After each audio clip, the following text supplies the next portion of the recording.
White Dwarf, number 112 from April 1989. Today on Attention Span Labs.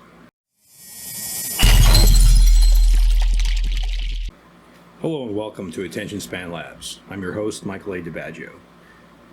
This is the first in a new sub-series of Attention Span Labs where I'm going to review game magazines, mostly from the old days, but some from the modern days as well. But it's not this magazine in front of you. This is the Historicon 2023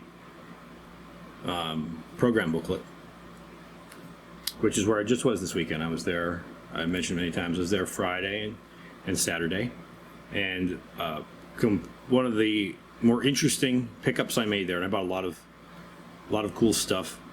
And I would make video on this and stuff I bought, the games I played there, the game terrain, making courses I took, and the War College, actual historical courses I took while there. It was a very good experience. I recommend it. I recommend you go next year. I recommend you go to the other HMGS. That's the Historical Miniature Game Society conventions. They have 3 of them a year, usually. So, but one of the more interesting pickups I made down there, and was something I did not expect to pick up. I always expect to buy some miniatures or terrain or something like that, was a collection of old magazines. And when I say old, I mean very old.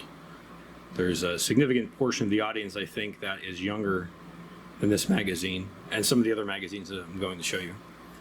But before we get into that, some new mini time. Let's look at these.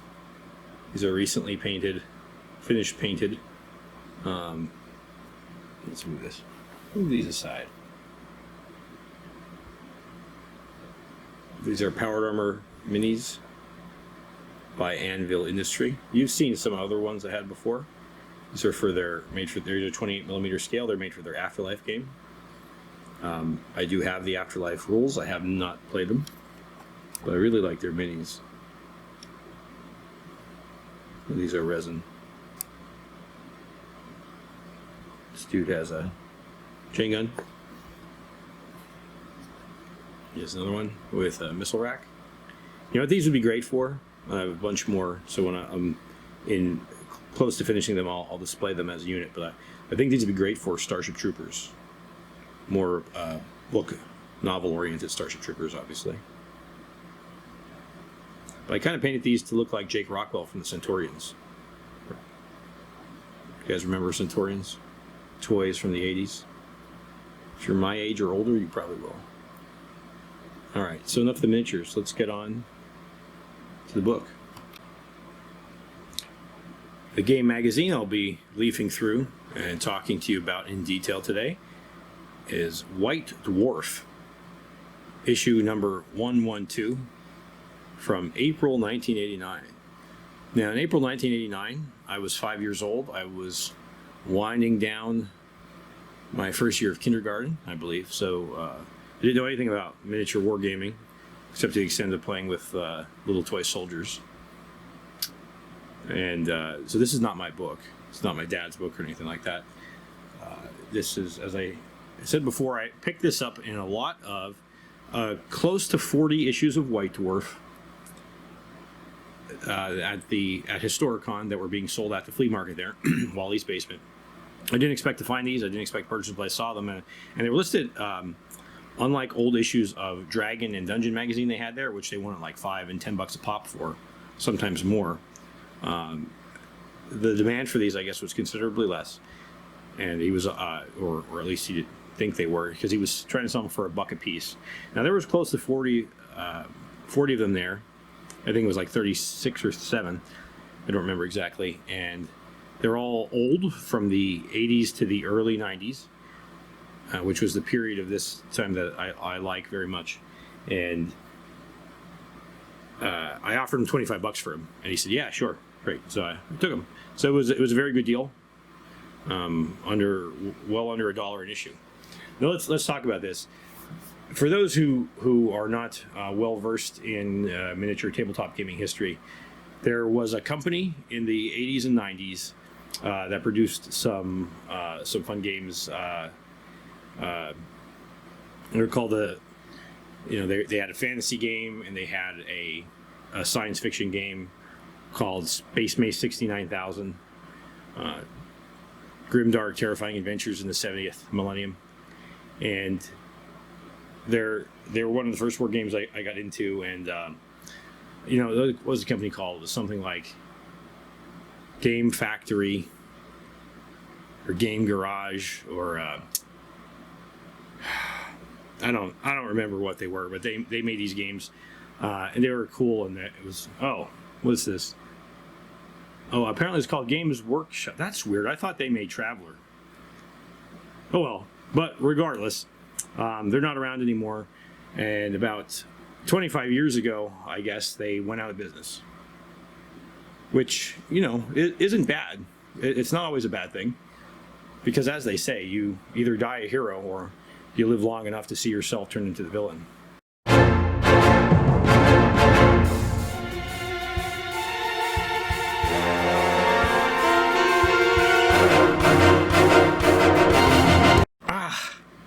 What the hell was that? It was like I had these horrific images from an alternate parallel reality, where thousands of exploited and abused gamers cried out in pain and were suddenly silenced. Alright, anyway, let's check out the book. See, it has the Crux Terminatus on the front.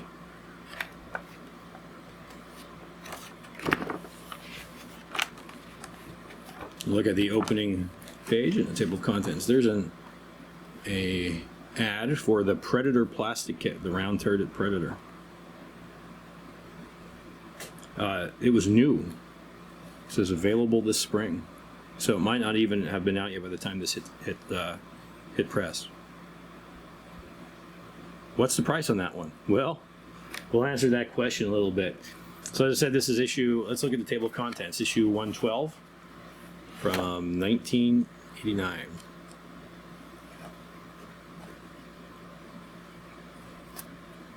Culture Shock, the latest information from Games Workshop and Citadel Miniatures, makers of Traveler. Terminators, what's this? Terminators were a new thing when this came out. Ork Wartrakks.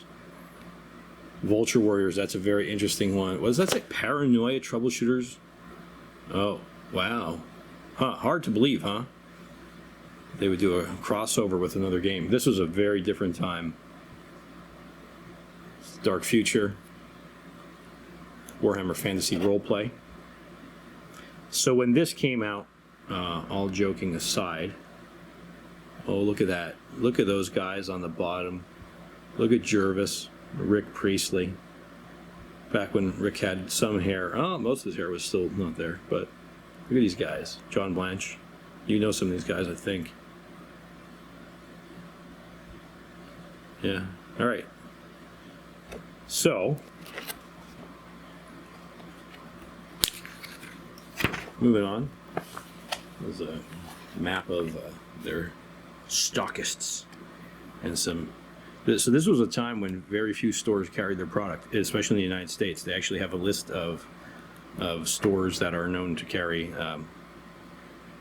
their products listed here. But there's not too many of them in the U.S. or in Europe.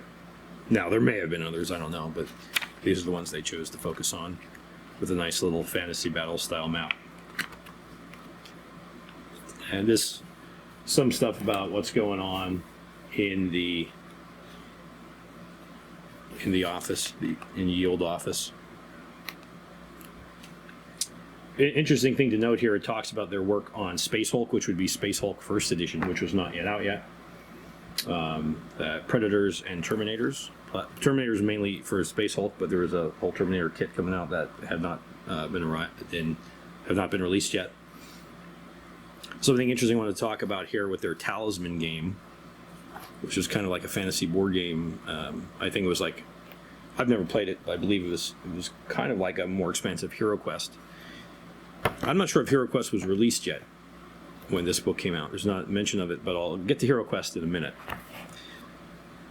But it mentions that there's an expansion for Talisman called Talisman City. And a similar way to Talisman Timescape and Talisman Dungeon, Talisman City provides you with an extra board so that when you enter the city square in the main board of your original game, you can move across to the new board, and there's a whole area, a whole new large area to explore. I think that is actually a very creative and interesting way of expanding those types of board games. And it's kind of a shame that doesn't that's not a common way of expanding board games. I really like that idea. So anyway, what's interesting here is that Games Workshop actually listed their staff by name. And today, no actual human beings work for Games Workshop, just an amorphous blog, and they don't receive credit for any of the work they do. But look who worked for them back then. You have John Blanche, Mike McVeigh. And this is quite interesting. They have a schedule of their house painters that are actually going around to their stores giving painting lessons. And here they actually have a help wanted ad.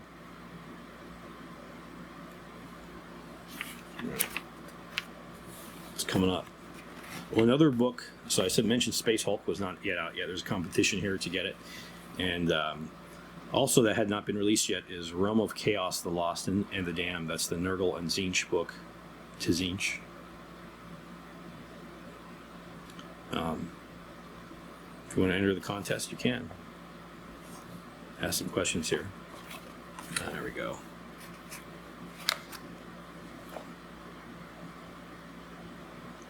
Let me find some of the properties. Let's see if this helps.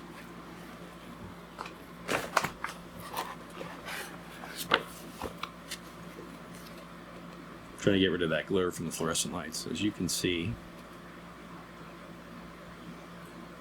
let me get a better angle on this. There we go. As you can see, for a 36-year-old magazine, its pages are still very crisp and glossy. So I'm trying to get you good views of this without getting too much glare, but a certain amount of glare. What are those? What are those things? Space Dwarves, squats. You can see the old Imperial Guard. Something called Death Eagle Space Marines.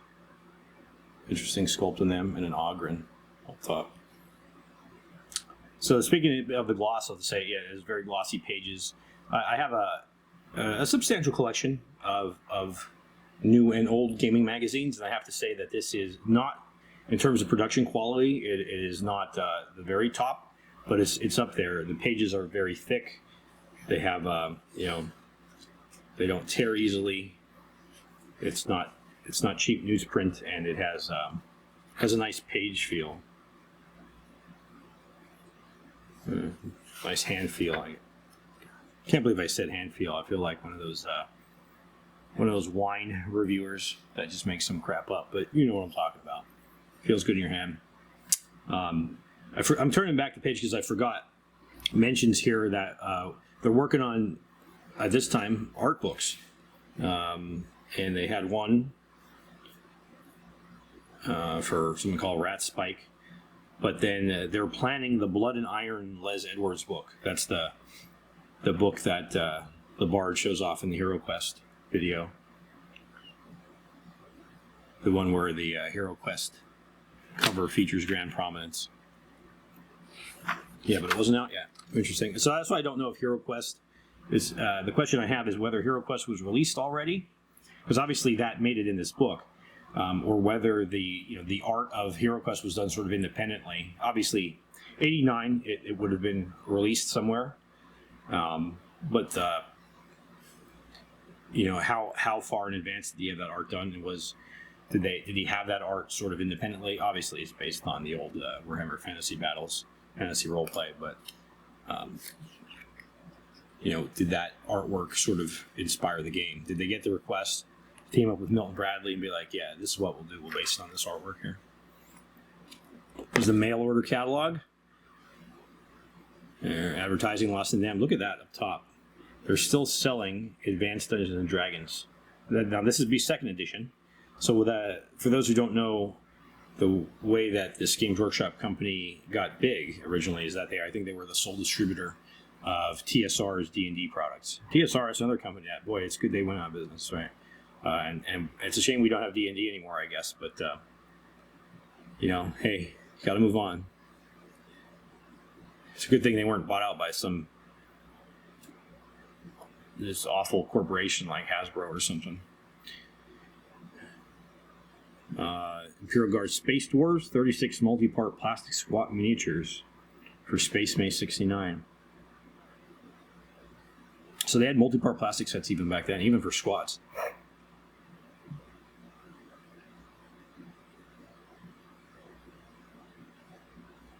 Adeptus Titanicus. Dark Future. What's Dark Future? We're going to get to that in a minute. A lot of people don't know. Judge Dredd.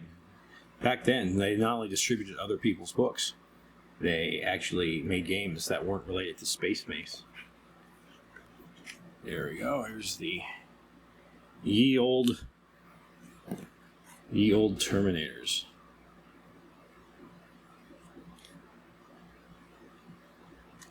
Box contains 8 metal Space Marines and tactical dreadnought armor. 8 of them. That's an interesting number. Not 10, not 5. So I did read through this entire magazine before I started talking about it, because I wanted to not spend the whole, reading it as I'm on the camera, but there's some interesting things in there, so I want to pick out for you in the fluff here, which is what we used to call lore, lore is what you call today lore is what we used to just call fluff, and the crunch was the rules. So the interesting here in the fluff, it makes explicit the relationship between exo armor and the Terminator armor, and that they in fact have an industrial origin.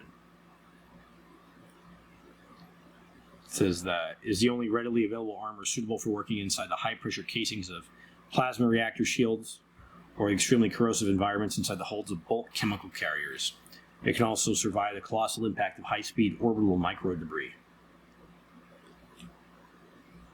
So you can see on this, one thing I want to point out is these miniatures are painted very well, but it's a simpler, less maddening painting style. Do you think you could paint them that well? I think you could. It's not this crap where they spend hours and hours on the miniature and they show you a 4-minute time-lapse video, and they paint them to an impossible standard. Also, there's a lot of detail on there, but it's the amount of detail you can handle and actually see. There's a lot of new miniatures from many companies now that are just so packed with stuff. And as you're painting it, you see it only when you get an erroneous splash of color on it. Maybe that's everybody else, but anyway, back to the Terminators. This is from the Rogue Trader era, right? This is several years. This is 4 years before. So Rogue Trader just came out the year before. So this is 4 years before second edition.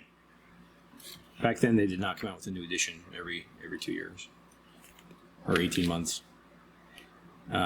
Terminator is a 2+ saving throw on a D6, which is a more modern way of doing it.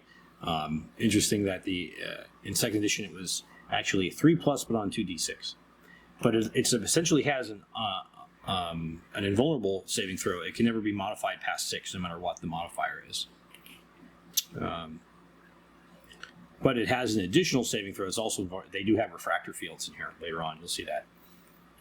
And Psychic could, we have the Aegis suit already. And Rogue Trader was more of as much of a role-playing game kind of as a war game. There's that kind of Kriegspiel crossover. There's all the weapons and equipment you're familiar with. Heavy bolter, assault cannon, power glove, heavy flamer, chain fist, power glove, axe. There's some nice art. Why is this kind of art much better than the modern art? And it is. It definitely is. My wife and I have been talking about that. Some friends of mine have been talking about that. We're probably going to do a video on it. But this is a lot better than that digitally rendered stuff, and especially if you look at the old D&D stuff. Anyway. We'll talk about why. Give me your ideas why here. Look at that top picture. Can you see that? Look at those cool Blemmyes style. That's Blemmyes. Guys with the heads in their chest. Those cool style Space Marines. I don't know if they're custom conversions or what. Look at those! Look at that awesome paint job on this. Whatever the heck kind of marine that is there. That Chaos Marine, green and blue one. That looks really neat. All right.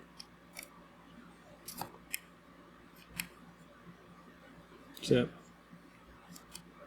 okay. Moving on. There's the refractor fields I mentioned. Teleportation effects. Stuff was all in the Rogue Trader era. Obviously, they work on all. Talk about the Crux Terminatus, and it has the piece of the Emperor's armor in it.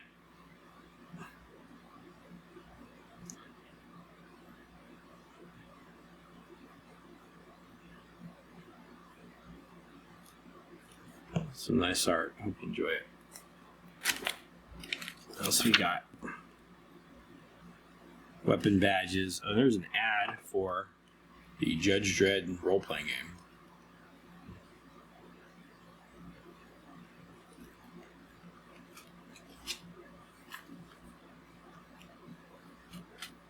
All right.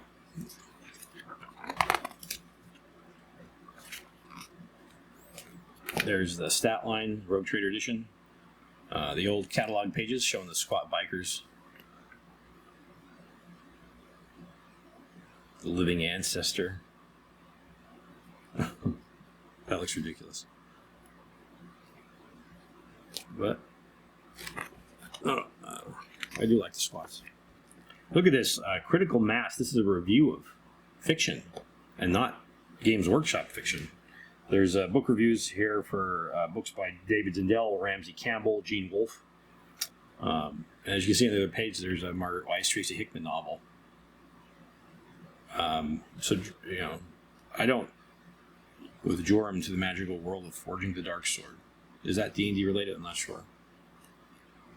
This is part 2 of the Dark Sword trilogy. I think in later issues of White Dwarf magazine, you do not see ads for anything outside of the Games Workshop company. Which, again, presages probably a bad end for them, which is good they went out of business 25 years ago. There's ads for game stores. Napoleon's in Milwaukee, Wisconsin, and Armadillo Games in Schenectady, New York. With coupons, by God. $2 off any Citadel Miniatures box set.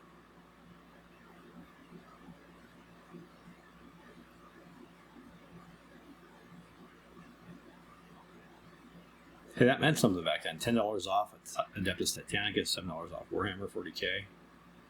Space Maze 69. All right.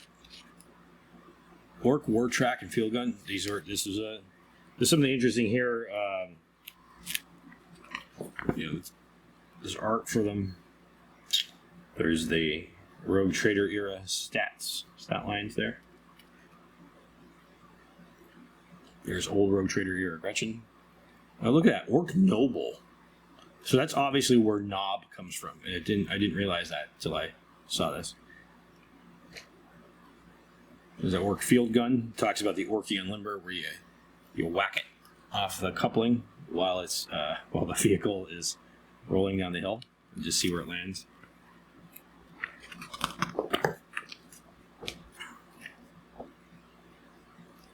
Stats. There's some fiction. Lots of Ork fiction. Ork fiction is traditionally a favorite of mine.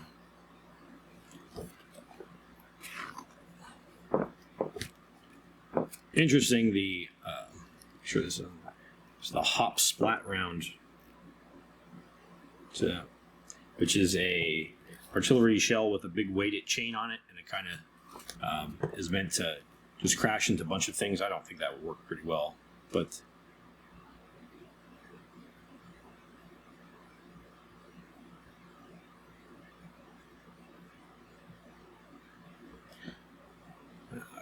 it makes sense for orcs. Look at those Eldar Scouts. I actually have two. I think I have all 3 of those Eldar Scouts. Bought them secondhand on eBay.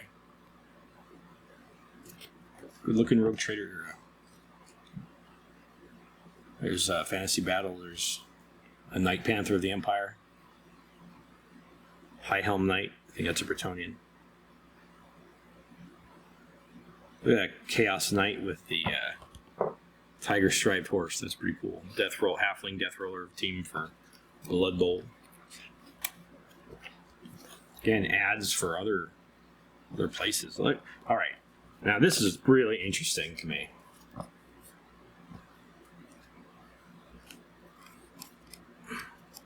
Sorry. Vulture warriors from Dimension X meet plenty of cheerful orcs with plasma cannon.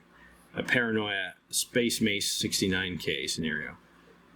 Paranoia was a role-playing game made by West End Games, who made the Star Wars RPG and all kinds of other good stuff there. Am I right about that? Paranoia was West End? Yeah, I think. If I'm wrong, I'm sure you'll let me know in the comments. But it was not made by Games Workshop.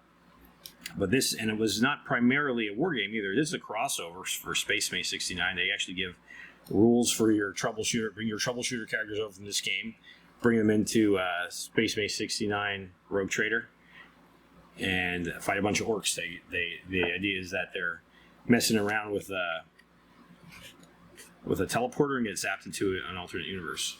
And some pretty funny orc stuff in there.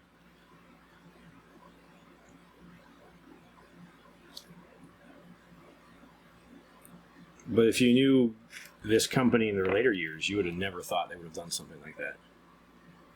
There's a troubleshooter trying to sneak up on an orc, or an orc trying to sneak up on a troubleshooter. Again, why is that art so evocative and sparking the imagination, while modern art, even though seemingly technically better, is not? Question for you to noodle over. I would say there's a very compatible style of humor. There was between Paranoia and the Space Mace 69 at this time period. It became Space Mace 69 became very serious business later. But at its heart, what made it so good is that it was all so crazy over the top, and you couldn't actually take it seriously because it was inherently satirical. But very compatible, actually, looking back on it. Catalog, ad. There's the stats. Your stats for your Rogue Trader Orcs. Stats for your Rogue Trader conversion troubleshooters from Paranoia.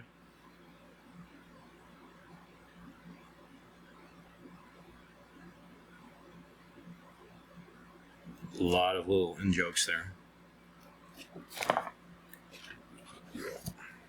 Hey, they're opening up a new store in Manchester. There's coupons there, too. Have you ever seen coupons? Coupons for Games Workshop product? It's pretty weird. All right. There's the new Predator. This photography here, miniature painting, deserves to be looked at in more detail. Again, the Predator was new there. The Rhino, it's obviously based on the Rhino. The Rhino is at least a little bit old. At least, I don't know when the Rhino came out. There is the wrecked land speeder. There's Rogue Trader era Space Wolves, very gray. No wolf stuff on them. They're your basic Marines. This photography also is better than the more modern Wargames photography. There's open space. There's more for your eye to rest on, and you're not constantly distracted by everything else in the image, and you just throw more and more crap in there. I also like the backdrops, but it's nice. And it just has the feel of playing with toy soldiers in the sandbox versus the feel, the new ones, which is all purely trying to advertise their product, because every bit of terrain in there is made by them, and you have to purchase it. And I think the root of it is that the new photography, it's meant to sell products, and the old photography is meant to sell an idea. Someone set off fireworks outside. Enjoy the free show. Yes, the old photography sells the fantasy of the thing rather than the product. Rules for the Predator, Rogue Trader style. Very good. There's blasting some killicans. Look at this. This is an ad. The next thrilling step into infinite adventure. Steve Jackson, that's Steve Jackson of the UK. not the GURP Steve Jackson, I assume. That weird number there, I guess that's a British number. American phone numbers don't look like that. That's how smart I am. I can tell it's British. But I think that's like the equivalent of a 1-900 number. I guess the British equivalent of the 1-900 numbers is the 0898 numbers. For those who are too young to know, 1-900 numbers was a toll line that you called. And you would listen to stories or all kinds of goofy stuff, or they have like the sex talk lines were 1-900 numbers, and they charge you an exorbitant amount a minute. But they also had like 1-900 numbers for kids, and this is a telephonic role playing game. So I guess you're going to listen to. It's going to give you some prompts. And you're going to hit your touch tone phone. It says MF multi-frequency phones recommended. Calls charge at 25 pence per minute cheap, and 38 pence per minute peak and standard. I don't know what cheap and peak and standard means. I guess that's they had peak hours, like they used to have for cell phones, in like the early 2000s, and I guess landlines too. But that's weird. Computer dial limited. All right. Sure, a lot of kids made a bad evening for their parents on that, and they got dialed that number and didn't have their parents' permission. Dark Future, St. Louis Blues, ready to use vehicles for Dark Future. Dark Future, apparently, I don't know much about, I have heard of it before, is a kind of Mad Max Car Wars style, or if you will, Gaslands style game. That's meant to be played with, kitted up cars in a post-apocalyptic future. You give them machine guns and lasers and stuff like that. To me, this offers some interesting suggestions for Gaslands. Like to turn Gaslands into a role-playing game, because why not? Why wouldn't you? Right? If you get a card that any war game that goes on long enough turns into a role-playing game. Any role-playing game that goes on long enough turns into a war game. I think those are facts of life. But why not make stats for your character? Oh, I wanted to go back. I'm looking at my notes here. One interesting thing briefly about the Predator is that it says it's not meant to carry passengers, but it can carry 5 passengers in addition to the crew. It also says the crew are slaved in. Like if it says has a crew of 4, driver and 3 gunners, but like the Rhino and Land Raider, its auto systems, aka machine spirit, are capable of running without a crew. So this Predator and Rhino even was like completely machine spirited at this time. But the crew, they're wired in, and they're not permanently wired in. Some of them can be as a punishment, like servitors, but there's no escape from battle. They can't. I guess that was to limit people from trying to use them as infantry, kind of like the Marines, pilots in Space Above and Beyond. Anyway, Dark Future. Yeah, this was a whole game they had. You don't hear about it now because it's not Space Mace related.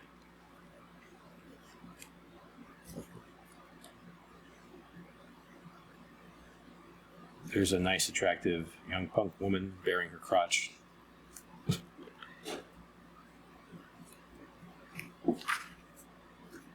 Some more.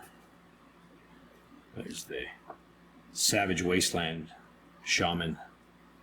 Or the Noble Wasteland Shaman, I should say. On the Cybertech motorbike. Information about this group of highway outlaws.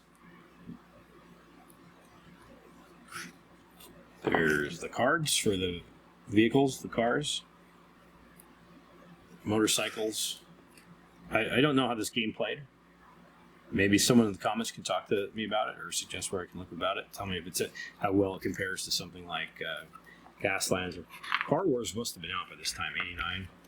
That's the other Steve Jackson.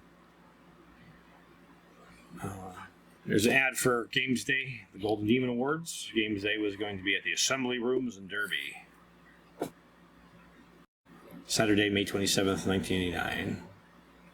Painting competition.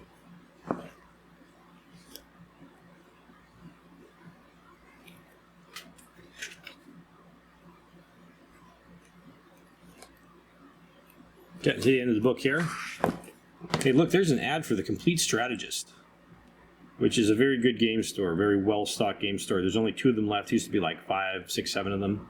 There's one in New York City, in Manhattan, and I'm friends with one of. I think they only have 2 staff at the one in King of Prussia, and I'm friends with the guy down there. So hey, dude, if you're watching, here's another ad. I'll bring this down to you next time I'm there, so you can take a look at it. I actually live pretty far away from King of Prussia, but we go down there. It's mostly because of the Compleat Strategist. There's a big mall down there too. I think it's actually the biggest mall in the United States now. It's this is for not Warhammer Fantasy Battles, but Warhammer Fantasy Roleplay.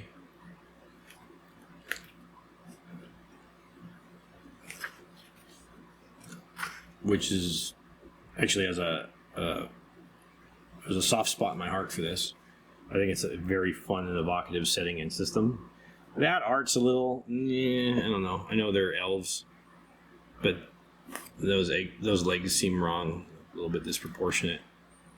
Looks like some kind of midget elf. Oh, well, maybe that's a dwarf elf hybrid.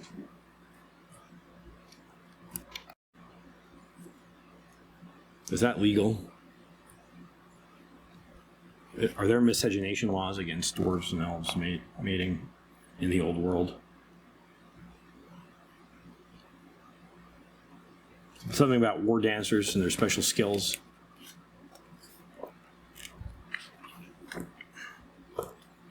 Blood Bowl Death Roller. You can see as they were after. There's a halfling rolling over a garrote there on the steamroller. Oh, it's a dwarf thing, not a halfling thing.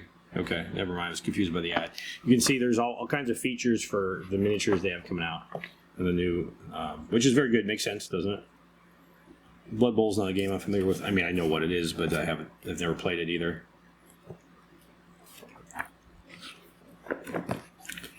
There's Adeptus Titanicus, which was the real war game, I guess, at the time in the Space Mace 69K universe. As I say, Rogue Trader was much of a very, I guess, more skirmish game, and then with strong role-playing elements. But Adeptus Titanicus is what we now call epic scale, which I think is 6mm. Now, Warlord Games calls epic scale 15mm, but to me, to a lot of some of our friends like Mr. Wargaming, that's just your basic gaming scale. That is not what you call epic scale. That's skirmish scale still for some people. Yeah, this is I believe the original epic was, I think, like 6mm. Stuff about robots, and there's different types: the Castellan, the Cataphract, the Colossus, the Conqueror, and the Crusader. All C names, as they say on Sesame Street, or used to before it went gay. What else we got here? Nice photos of Adeptus Titanicus games. First one is says a robot skirmish during the scouring of Antessian.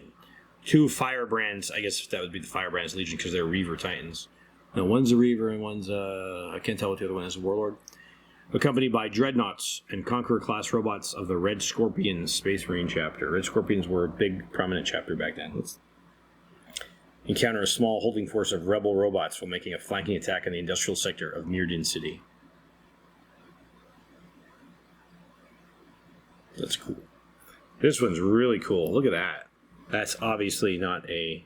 So back then, this company also very much just got in and used model kits and toys and, other people's stuff, and they still acted like they were part of a wider hobby called the wargaming hobby, and not the Games Workshop hobby.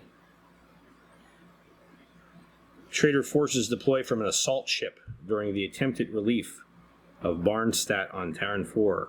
Rhino forces of the Emperor's Children advance while Marines, Dreadnoughts, and Colossus and Castellan-class robots secure the landing area. Now, I don't know what that's made out of.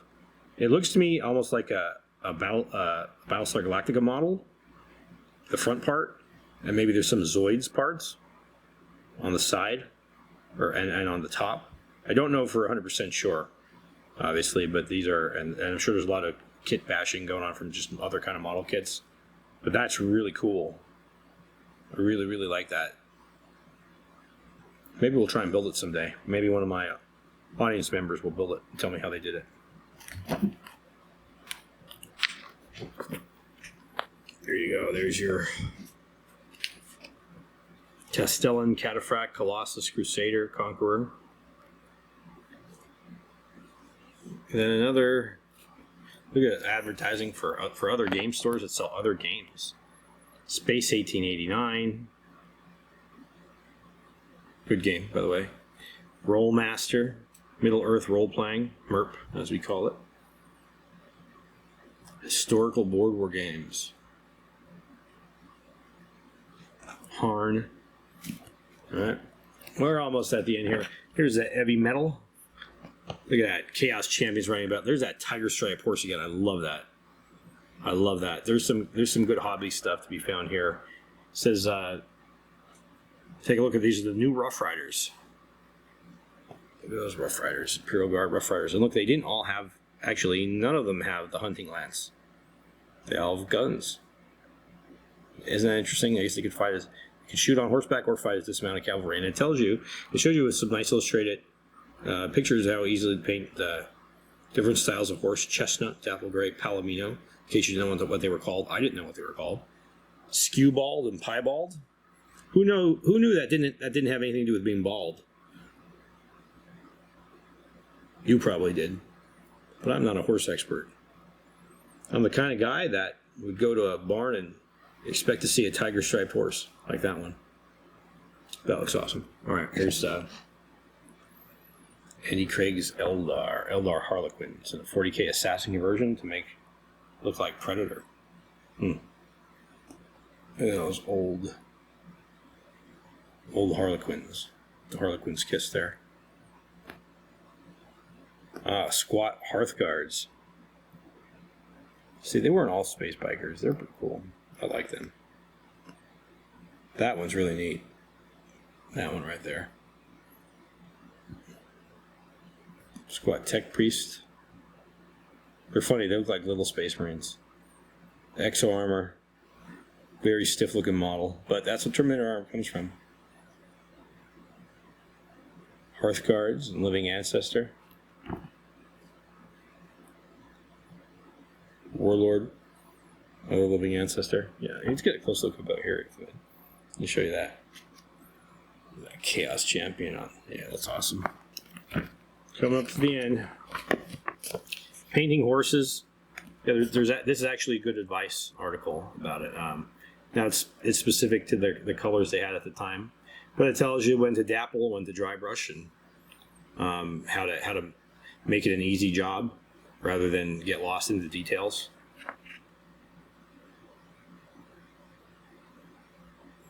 It says don't be afraid to use references, of course. It's funny they say that about the tiger stripe horse. Here's the artist that contributed to it. Again, they have names. Andy Craig, Mick Beard, Paul Benson, and signed by John Blanche. There's some more ads for Fantasy Battles Knights. Oh, there's some heavy metal. Some Paul Benson's work. Look at those.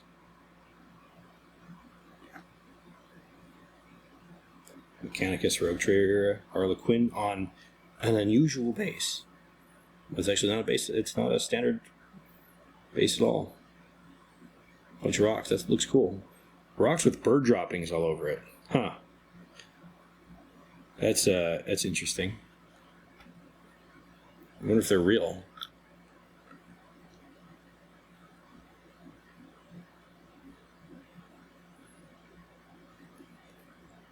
Converted Champion of Khorne. Fuller Harlequin. Chaos Jester. Ugh, Damonette. Let's fast forward here. Harlequin Avatar. Interesting. Now, I want to know more about that, because that doesn't look like an avatar to me, but I didn't know Harlequins had their own separate avatar. Interesting. A Reaver Titan, Adeptus Titanicus Titan Peta is a 25mm scale robot. Love those streaming banners of Harlequin Trooper. Nightmares. Let's see, Mick Beard, he has some nice dioramas. Look out behind you. What kind of revenant's coming up on that dwarf there? Somebody riding a unicorn bear. The Crypt of Medusa. Look at those dudes turning to stone. Halfway turned to stone. That's cool. That's very neat. Great Unclean One.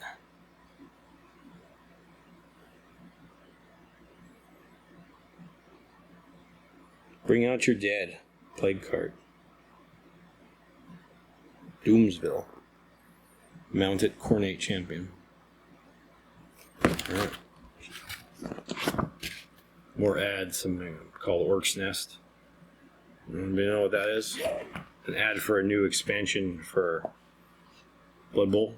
Dwarves and Elves Dungeon Bowl. Back cover. Finally, that's the end of the book. Look at that. Look at that. There's Rough Riders and that new. So, that light kicking on. That's got to stop. Sorry about that. There's a Predator and those new Rough Riders charging in on those orcs. Again, look at those cork mountains. Looks very good. Look at that castle. Bowman fighting off the orc boar riders. That's really.